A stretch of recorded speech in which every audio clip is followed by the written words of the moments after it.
boa tarde ou boa noite, a depender do horário em que você esteja me vendo aqui no YouTube.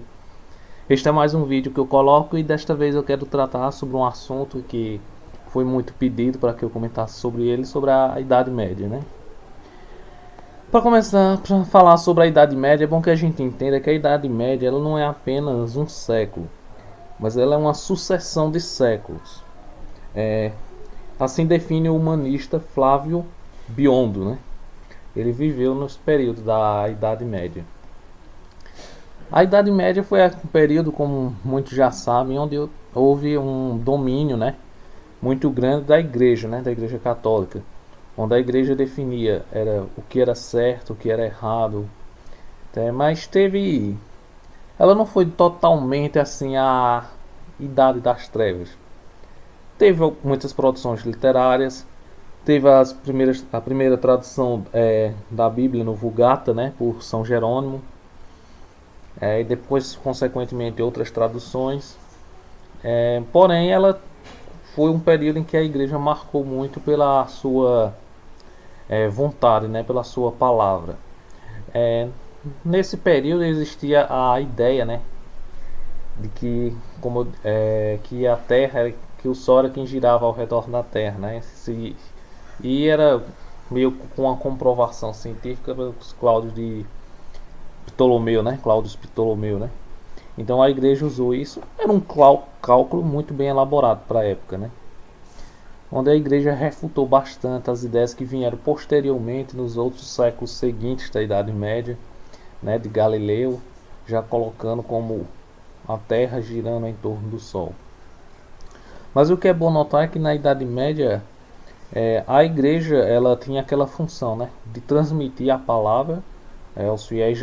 No começo, então, os fiéis não tinham acesso à Bíblia. A tradução veio para o latim, somente os padres, os bispos eram quem tinham o conhecimento da escritura.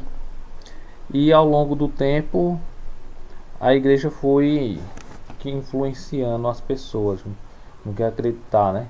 Teve a influência, né, a interpretação dos zodíacos, em que até aquele momento a igreja aceitava a interpretação dos zodíacos, né? Foi um período em que houve os dogmas, né, da igreja muito forte, né?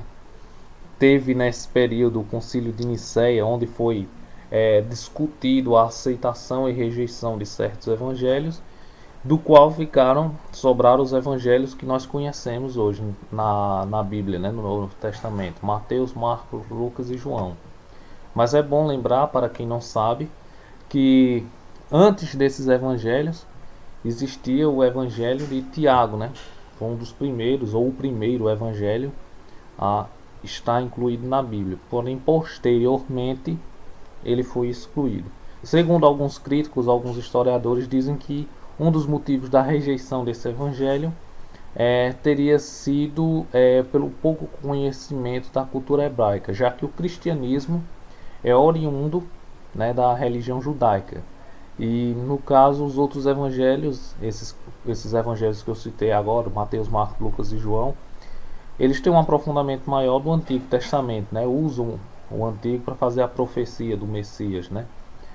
Que tem nos livros de Isaías, né? Nos Salmos de Davi.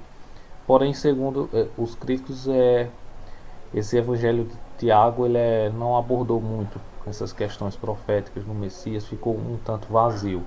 Por isso mesmo foi rejeitado.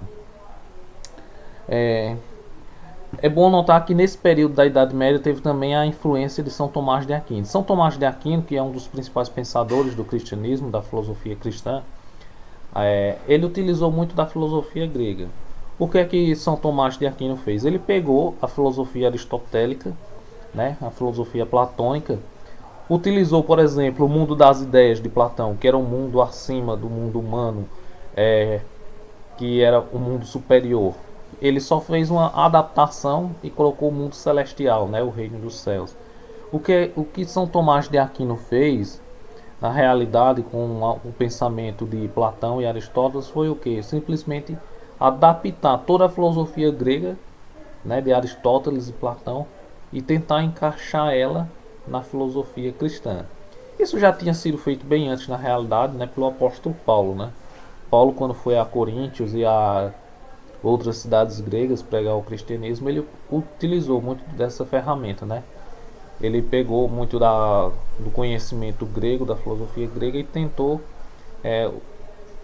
trabalhar dentro do intelecto grego a mensagem, né, de Jesus. Então, São Tomás de Aquino, na realidade, e outros pensadores da igreja na época fizeram um aprofundamento maior sobre isso. Foi um período marcante, teve muitas doenças, muitas pragas, como a peste negra, a febre do rato, com o qual matou muita gente, teve muitas guerras, teve as cruzadas, né, as guerras contra o Império Turco Otomano pela conquista de Jerusalém, né. As primeiras cruzadas, elas eram, o objetivo era estritamente espiritual. O pessoal acreditava realmente, o pessoal era extremamente religioso e acreditava realmente que estava fazendo aquilo a serviço de Deus. Então o pessoal realmente ia mesmo para a guerra. A terceira cruzada também foi assim, mas porém ela já teve um objetivo mais econômico, né? Muitas pessoas do terceiro estado, né, estavam abaixo do clero e da nobreza, né, os camponeses, viram uma oportunidade de ascensão financeira, né, em se tornarem cavaleiros e terem uma vida melhor dentro daquele sistema feudal. E ingressaram nas cruzadas, né, onde teve toda aquela guerra, as várias cruzadas contra os muçulmanos, toda aquela carnificina, né, que a gente já sabe. É bom notar também que nesse período, né, no Império Bizantino, no Oriente, os muçulmanos eles não eram intolerantes como a gente vê hoje, né? Eles eram bem aceitáveis assim em relação a outros cultos, tal. Somente com o decorrer do tempo, com essas guerras e com o cristianismo, principalmente hoje, né, a questão dos Estados Unidos, é que o islamismo se tornou muito radical. Mas voltando à Idade Média, é bom notar também que há uma polêmica muito grande quando se trata da Idade Média, porque justamente nesse período das cruzadas, alguns pesquisadores, historiadores, arqueólogos comentam que isso teria sido encontrado muitos evangelhos, como por exemplo o Evangelho de Tomé, do qual a igreja teria rejeitado, porque o que teria escrito nesse Evangelho de Tomé, Evangelho de Filipe, Maria, mãe de Jesus, Maria Madalena e outros mais, não se encaixaria com a doutrina teológica que a igreja estava pregando. Esses evangelhos hoje se encontram disponíveis na internet, mas durante esse período ninguém nem sonhava em que existia esse período. A igreja tomou conta mesmo deles. É um assunto interessante. Eu recomendaria a leitura do livro de Humberto Eco sobre a Idade Média. Ele já está disponível na internet, né? PDF vocês podem comprar também. É uma leitura agradável, uma leitura simples e fácil sobre a Idade Média, que traz umas abordagens muito interessantes. Eu espero que esse vídeo tenha contribuído para o entendimento de vocês. Qualquer dúvida, perguntem, que aí o que eu puder acrescentar a mais eu acrescento. Dê aí o seu joinha, clique aí que gostei e compartilhe aí com os amigos de vocês. E até a próxima.